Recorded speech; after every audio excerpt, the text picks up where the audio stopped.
সম্মানীয় দর্শক বন্ধুগণ, শস্য বীমা প্রকল্পে আর্থিক যে ক্ষতিপূরণ, সেই ক্ষতিপূরণ আপনাদের অ্যাকাউন্টে কবে ঢুকতে চলেছে সেই সম্পর্কিত আপডেট রয়েছে।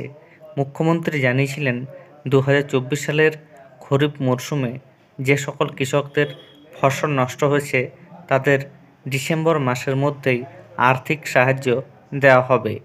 ডিসেম্বর মাসে আর মাত্র 2 দিন রয়েছে। আজ যেহেতু 29 তারিখ, এখনও পর্যন্ত কৃষকদের অ্যাকাউন্টে শস্য বীমা প্রকল্পের আর্থিক সাহায্য দেওয়া হয়নি। তবে আগামীকাল টাকা পাওয়ার সম্ভাবনা রয়েছে।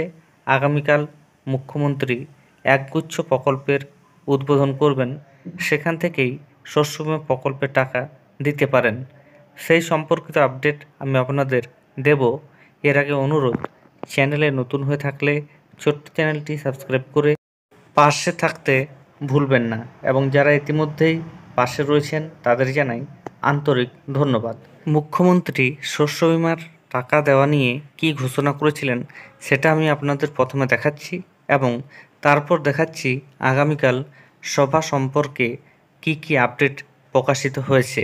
বন্যা ও দানার মতো নানা প্রাকৃতিক বিপর্যয়ে বাংলা শস্য বীমার সময় সেপ্টেম্বর পর্যন্ত থাকে শস্য বীমা করা, এটা নভেম্বর পর্যন্ত বাড়ানো হয়েছে এবং রাজ্য জুড়ে এর জন্য ক্যাম্পও করা হয়েছে। প্রায় 65 লক্ষ কৃষক এতে নাম লিখিয়েছে। এটা আলাদা নতুন হবে, যারা এই দানা হয়ে গেল, বন্যা হয়ে গেল, রিসেন্ট যেগুলো হলো, সার্ভেটা কমপ্লিট হয়ে গেছে। ডিসেম্বর মাসের মধ্যেই এই ক্ষতিপূরণটা যোগ্য কৃষক, প্রত্যেক যোগ্য কৃষক বা ক্ষেত মজদুর বর্গাদার যেই থাকুক, ক্ষতিপূরণের টাকাটা পেয়ে যাবে। তাহলে বুঝতে পারছেন, মুখ্যমন্ত্রীর ঘোষণা অনুযায়ী হাতে রয়েছে আর 2 দিন।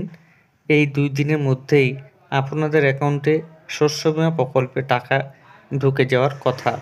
তবে যে গুরুত্বপূর্ণ আপডেটটি এসেছে সেটি হচ্ছে আগামীকাল একটি সভা রয়েছে মুখ্যমন্ত্রীর, সেখান থেকে একগুচ্ছ প্রকল্পের তিনি উদ্বোধন করবেন। সেই প্রকল্পগুলি সম্পর্কে যে আপডেট, সেটি সম্পর্কে প্রতিবেদনে কি বলা হয়েছে আমি আপনাদের দেখাচ্ছি। সোমবার সন্দেশখালীতে একাধিক পরিষেবা প্রদানের সূচনায় মমতা, উপকৃত 20,000। বলা হচ্ছে, দেখুন, 2024 সালের গোড়াতেই সংবাদ শিরোনামে উঠে এসেছিল সন্দেশখালী জোর করে জমি দখল, মহিলাদের উপর অত্যাচারকে সামনে নিয়ে এসে রাজনৈতিক ফায়দা তোলার কোনো কসুরই বাদ দেয়নি গেরুয়া শিবির। তবে এ সমস্ত অভিযোগ কোনো প্রভাবেই ফেলতে পারেনি তৃণমূলের ভোট বাক্সে। মে মাসের লোকসভা ভোটে 3.5 লক্ষ ভোটের ব্যবধানে বিজেপির রেখাপাত্রকে পর্যুদস্ত করেছিল তৃণমূল কংগ্রেস। 22-এ এই সন্দেশখালী থেকেই 35 কিলোমিটার দূরে বসিরহাট লোকসভা কেন্দ্রের ভোট প্রচারে গিয়েছিলেন মুখ্যমন্ত্রী মমতা বন্দ্যোপাধ্যায়। জানিয়েছিলেন, ভোটে জিতলে আমি সন্দেশখালীর মানুষের সঙ্গে দেখা করতে আসব। এবার ভোটের আগে দেওয়া সেই কথাই রাখতে চলেছেন বাংলার অগ্নিকন্যা।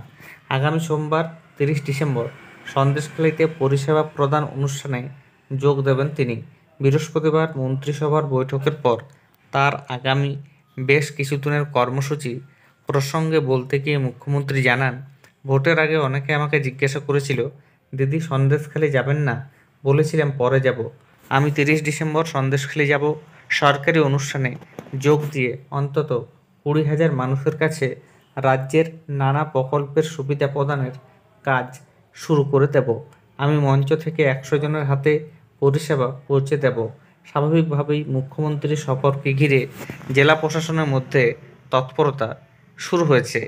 বাকি প্রতিবেদনটা আমি আপনাদের আর পড়ে শোনাচ্ছি না, কেননা কি পরিষেবা প্রদান করা হবে সে সম্পর্কে এই প্রতিবেদনে কোনো রকমের উল্লেখ নেই।